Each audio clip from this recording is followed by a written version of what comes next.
As if the playoff race wasn't complicated enough, Ohio State is on the verge of making the committee's job that much more difficult. Late Friday night, it was announced that Ohio State has to cancel their game with Illinois due to COVID issues at Ohio State. Earlier on Friday, it was announced that head coach Ryan Day had tested positive, so this news doesn't come as too much of a surprise. However, with this now being the Buckeyes' second canceled game of the season, they are now officially one more canceled game away from being ineligible for the Big Ten title game. If the Buckeyes can't play in the Big Ten title game, do they still deserve a shot at reaching the playoff? Before we get to today's video, make sure to click that subscribe button if you're new to the channel. If you love college football, this is definitely the place for you. Okay, so as I mentioned, Ohio State just had their second game of the season canceled. Per rule, if they have 3 games canceled, they'll be ineligible for the Big Ten title game. Earlier in the season, they had their game with Maryland canceled because of COVID issues with Maryland. After this week, the Buckeyes have only 2 remaining games, at Michigan State and at home against Michigan. Should one of those games get canceled for COVID reasons, Indiana would all but likely take their place in the Big Ten title game. Obviously, I hope there are no COVID problems to close out the season, but let's be real. The odds of this happening between either school over the next few weeks is likely, especially if Ohio State can't control the current outbreak they have at their school. So if Ohio State gets a game canceled and is ineligible to play in the Big Ten title game, should they be at all considered for the college football playoff? Assuming one of their games gets canceled, Ohio State could finish at best 5-0. If they have both canceled, they'll finish only 4-0. Would the playoff committee seriously let a 5-win team or even a 4-win team who didn't even play in their championship game reach the college football playoff? As it stands right now, Ohio State's strength of schedule ranks 107th in the country. Yeah, that's not good at all. They did beat number 12 Indiana last week, but they didn't really look too convincing in that victory. Aside from that, they've beaten Nebraska, Penn State, and Rutgers. Not too good of a resume if you ask me.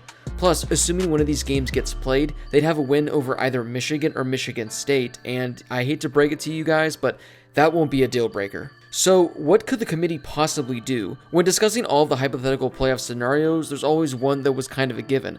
Ohio State being in there. Everyone expected them to win out and win the Big Ten, and rightfully so. They're arguably the best team in the conference, but what if all of a sudden, the committee doesn't include Ohio State? Last week I posted a video where I went over all the different scenarios that would have to happen for different teams to reach the college football playoff. I said that if Ohio State won out, they'd be in. But now, we gotta figure out how this potentially could affect some other teams. So, with the Buckeyes out of the picture, who would the 4 be? For the sake of saving time, I'm not going to go too in-depth over different scenarios. I'm going to do a video of that later in the week, but I'm going to do one that I think will happen.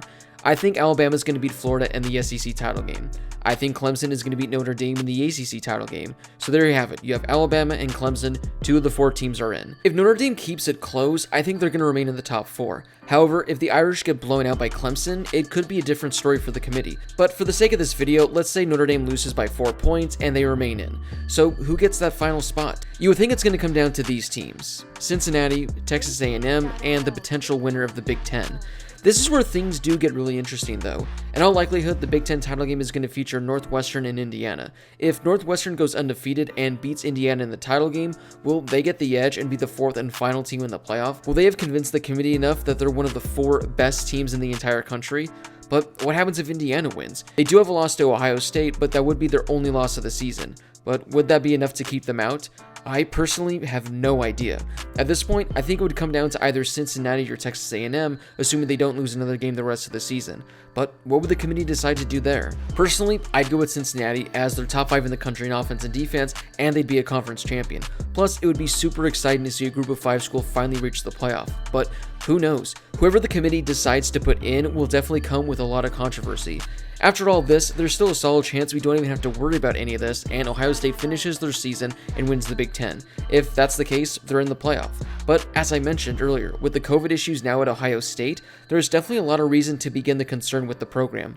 So, what are your guys' thoughts on this situation that could potentially shake up the college football playoff and bring us a ton of chaos? If Ohio State has another game canceled, should they even be considered for the playoff at all? If this happens, who do you think should get the advantage and be chosen to play in the playoff? Drop a comment down below and let me know your guys' thoughts. If you could please take a second and give this video a thumbs up, I would greatly appreciate it. It really helps the video out and it helps it reach more college football fans. If you haven't done so yet, make sure you hit that subscribe button and turn on those notifications so you don't miss another video. As always, thank you guys so much for watching, and I'll see you all very soon.